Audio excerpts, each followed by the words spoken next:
Price Lord, மரியே வாழ்க. இன்னைக்கு வெள்ளிக்கிழமை இன்னொரு முக்கியமான ஜெபமாலை பற்றி பார்க்க போகிறோம். அதாவது ப்ரெஷியஸ் பிளட் ஆஃப் ஜீசஸ் கிரைஸ்டுடைய சாப்லெட், ஆண்டோடைய திரு ரத்தத்தின் ஜெபமாலை பற்றி பார்க்க போகிறோம். நம்ம போன வாரம் பார்த்தது இயேசுவின் 5 திருக்காயங்கள். இது ப்ரெஷியஸ் பெட்டுக்குன்னு தனியாக ஒரு ஜெபமாலை இருக்குது. அது எப்படின்னா 7 மணிகள் கொண்டு இருக்கும். அதாவது ஆண்டவருடைய 7 காயங்கள் வழியாக வந்த திருரத்தத்தை குறித்து தான் இது இருக்கும். 5 பீட்ஸ் இருக்கும், 7 வரிசைகள் இருக்கும். இது எல்லா ஜெபமாலை தொடங்குற மாதிரி தான். பிதாசுதன் விசுவாச பிரமாணம், அப்புறம் 3 தடவை இயேசுவின் விலையேற பெற்ற திருரத்தமே எங்கள் மீதும் அகில உலகின் மீதும் இரக்கமாயிரும்.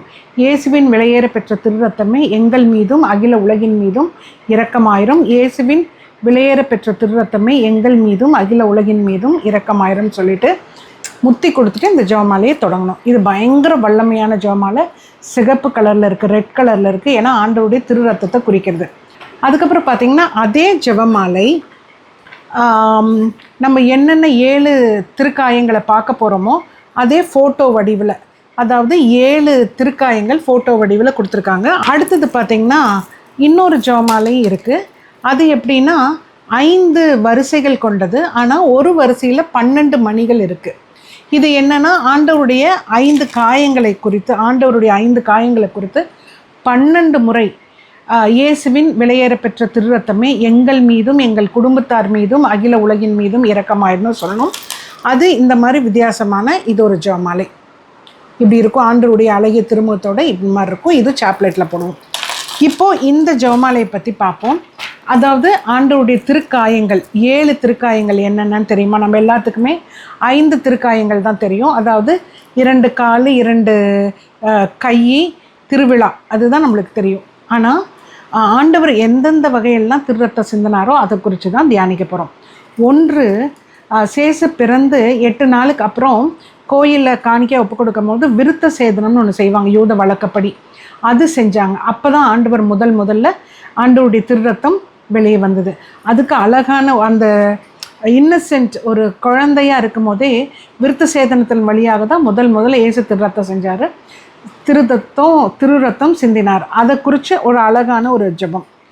ஓ இயேசுவே, உமது விருத்த சேதன நிகழ்வில் நீர் சிந்திய திருரத்தத்தின் மூலம் எங்கள் இதயங்களை சுத்தமாக்கும் அப்படின்னு சொல்லி இந்த ஜெபம் இருக்குது. அடுத்தது பார்த்திங்கன்னா அடுத்த 2வது மணி என்னென்னா, இயேசு கெத்சமனே தோட்டத்தில் திருரத்தம் சிந்தினார் இல்லைங்களா? கெத்சமனே தோட்டத்தில் இரத்த வியர்வை வேர்த்தினார். அதுதான் 2வது ஆண்டவருடைய திருரத்தம். அதுக்கு ஒரு அழகான குட்டி ஜெபம். ஓ இயேசுவே, நீர் கெத்சமனே தோட்டத்தில் சிந்திய திருரத்தத்தின் மூலம் சோதனைகள் வெல்ல எங்களுக்கு பலம் தாரும்னு சொல்லியிருக்காங்க. என்ன ஒரு அழகான ஜெபம் பாருங்கள். 3வது, சேசு கற்றூணில் கட்டி அடிக்கப்பட்ட போது சிந்திய திருரத்தம். கற்றூணில் கட்டி அடிக்கப்பட்ட போது பயங்கர இரத்த கசிவு, இரத்த காயங்கள். இது 3வது. அதுக்கு ஒரு அழகான ஜெபம். ஓ இயேசுவே, நீர் கற்றூணில் அடிக்கப்பட்ட போது சிந்திய திருரத்தத்தின் மூலம் நோயாளிகளை குணமாக்கும் அப்படின்னு. அதாவது இந்த திருரத்தத்தின் வழியாக நோய்களை எல்லாம் குணமாக்குன்னு சொல்லி மன்றாடுறோம். அடுத்தது பார்த்திங்கன்னா 4வது, க்ரௌனிங். இயேசு முள்முடி சூட்டப்பட்டார் இல்லையா? முற்களால், கூரிய முற்களால் முடி சூட்டப்பட்டார். ஸோ அப்போ சிந்தன ரத்தம் தான் அடுத்தது. அதுக்கு ஒரு அழகான ஜெபம். ஓ இயேசுவே, உமது தலையிலிருந்து சிந்திய திருரத்தத்தின் மூலம் எங்கள் எண்ணங்களை சுத்தமாக்கும், அகந்தையை நீக்கும் அப்படின்னு சொல்லி அழகான ஒரு குட்டி ஜெபம். அதுக்கு அடுத்தது பார்த்திங்கன்னா 5வது என்னென்னா, சேசு சிலுவையை சுமந்து போகிறாரு. நம்ம அன்னைக்கு ஏற்கனவே பார்த்து திருத்தோல் காயம். இயேசு சிலுவையை ஒரு பெரிய பீம், பயங்கர வெயிட்டு 200 கிலோ உள்ள ஒரு பீமை தான் அவர் மேலே வச்சு, ஏற்கனவே காயப்பட்டு ஏற்கனவே உடல் ரொம்ப நொந்த உடலில் அவ்வளோ பெரிய பார சிலுவையை சுமந்து போகிறாரு, நம்மளுடைய பாவங்களை சுமக்கிறாரு. ஸோ அப்போ போகும்போது அவருடைய திருத்தோல் காயம், அப்போ சிந்தன் ரத்தத்தை குறித்து தான் இந்த மணிகள், 5 மணிகள்.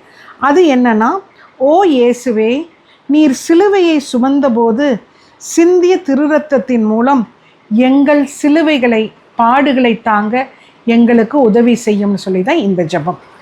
அடுத்தது பார்த்திங்கன்னா 6வது என்னென்னா, இயேசு சிலுவையில் அறையப்படுறார். இப்போ தான் வந்து ஆணிகளால் இயேசுவோட 2 கைகளையும் 2 கால்களையும் அடிக்கிறாங்க. ஸோ அப்போது ஆண்டவர் சிந்திய திருரத்தத்தை தான் இது குறிக்குது. இது ஒரு அழகான ஜெபம் கொடுத்துருக்காங்க. ஓ இயேசுவே, சிலுவையில் நீர் சிந்திய திருரத்தத்தின் மூலம் உலகத்தின் மீதும் எங்கள் மீதும் இரக்கமாயிரும் அப்படின்னு சொல்லி, உலகத்தின் மீதும் இரக்கமாயிரும் அப்படின்னு சொல்லி வேண்டுறோம். அதாவது இப்போது ஆண்டவருடைய இரக்கம் நம்ம உலகத்தில் இருக்க எல்லாத்துக்காகவும் வேணும்.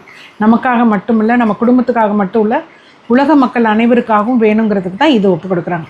அடுத்தது பார்த்திங்கன்னா 7வது, சேசு இறந்த பிறகு அவருடைய விழாவில், திருவிழாவில் ஈட்டியால் குத்தி அங்கே ரத்தமும் தண்ணீரும் வந்தது. அந்த திருரத்தத்தை குறிக்கிறது தான் இந்த 7வது 5 மணிகள். அதுக்கு ஒரு அழகான ஒரு இது. ஏன்னா ஆண்டவருடைய இறந்த பின்பும் ஆண்டவருடைய அந்த சேக்ரெட் சைட்லேருந்து, திருவிழாவிலிருந்து அந்த திருரத்தம் எவ்வளோ புதுமை வாய்ந்தது, அற்புதங்கள் செய்யும் சொல்கிறதுக்கு இது. ஓ இயேசுவே, உமது திருவிழா பக்கத்தில் இருந்து வெளிவந்த திருரத்தத்தின் மூலம் எங்கள் பாவங்களை கழுவும்னு சொல்கிறாங்க. கண்டிப்பாக இது நம்மளுடைய பாவங்கள்லாம் கழுவ பெறணும். ஏன்னா இந்த தவக்காலம் நம்மளுடைய பாவங்கள்லாம் நீங்க பெற்று ஒரு புது வாழ்வுக்கு, ஒரு அற்புதமான, ஒரு புதுமையான, ஒரு நல்ல ஒரு வாழ்வுக்கு, ஒரு மீட்புக்காக தான் இந்த தவக்காலம். நம்ம நிறைய தவ முயற்சிகள் மேற்கொள்கிறோம், திருப்பலி பார்க்குறோம், தபஸ் இருக்கிறோம், நோன்பு இருக்கிறோம், நிறைய ஏழைகளுக்கு உதவி செய்கிறோம், நிறைய ஜெபங்கள்லாம் பண்ணுறோம், ஜெபமாலை ஜெபிக்கிறோம். இதெல்லாம் எதுக்குன்னா நம்ம வாழ்வை மாற்ற வேண்டும். நமக்காக ஒருத்தர் பலியானார், அந்த பலியின் பொருள் நம்மளுக்கு புரியணும். நம்ம திரும்பிய பாவ வாழ்க்கையில் விழுந்துடக்கூடாது, எப்பவும் தூய்மையாக ஆண்டவருக்கு உகந்த வழியில் இருக்கணும் தான் இந்த தவக்காலத்தில் இருக்கும்.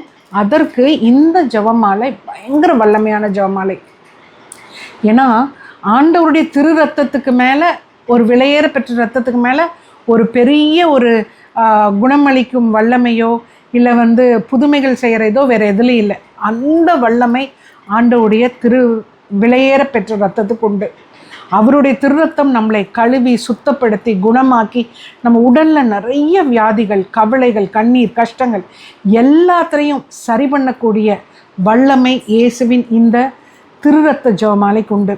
அதனால தான் இந்த ஜெபமாலை ரொம்ப வல்லமையானதுன்னு சொல்லுவாங்க.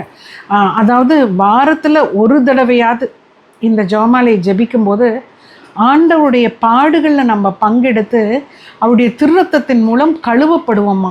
நம்மளுடைய பாவ கரைகள்லாம் சுத்தப்படுத்தப்படுமா. நம்மளுடைய யாராவது நம்ம குடும்பத்தில் யாராவது நம்மளுக்கு எதிராக ஏதாவது செய்து வைத்திருந்தாங்களா, அது தீர்க்கப்படுமா.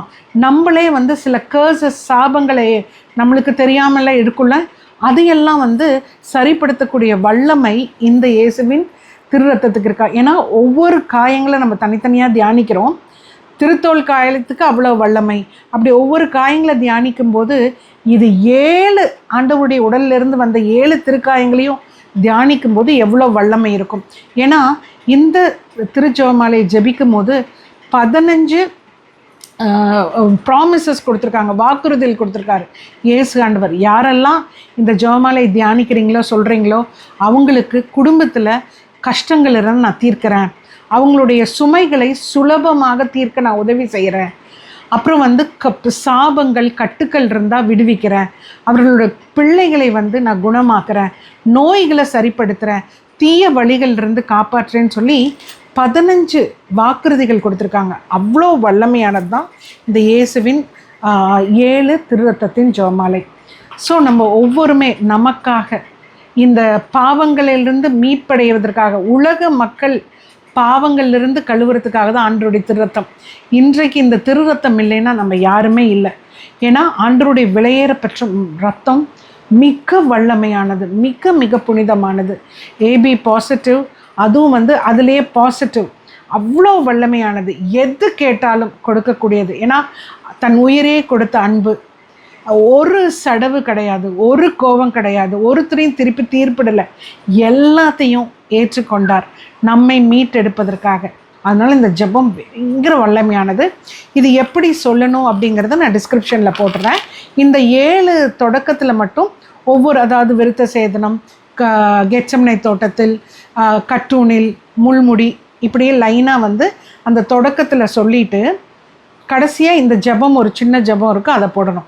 இந்த 5 மணிகளில், இந்த 5 மணிகள் இருக்கு இல்லையா, இந்த 5 மணிகள் என்ன சொல்லணும்னா, இயேசுவின் விலையேற பெற்ற திரு ரத்தமே எங்கள் மீதும் எங்கள் குடும்பத்தார் மீதும் அகில உலகின் மீதும் இரக்கமாயிரும்னு சொல்லி முடிக்கணும். ரொம்ப வல்லமையான ஜெபமாலை. நாம் இன்றைக்கு இந்த திரு ஜெபமாலையின் வழியாக ஆண்டோர திருரத்தத்தின் வழியாக நம்மளுடைய பாவங்கள் நீக்கப்பட்டு மனக்கவலைகள்லாம் போக்கி சுத்தமாகி புது இருதயத்தை ஆண்டவர் அருளச் செய்யணும்னு சொல்லி இந்த ஜெபமாலையை ஒப்பு கொடுப்போம். Mamma loves you all.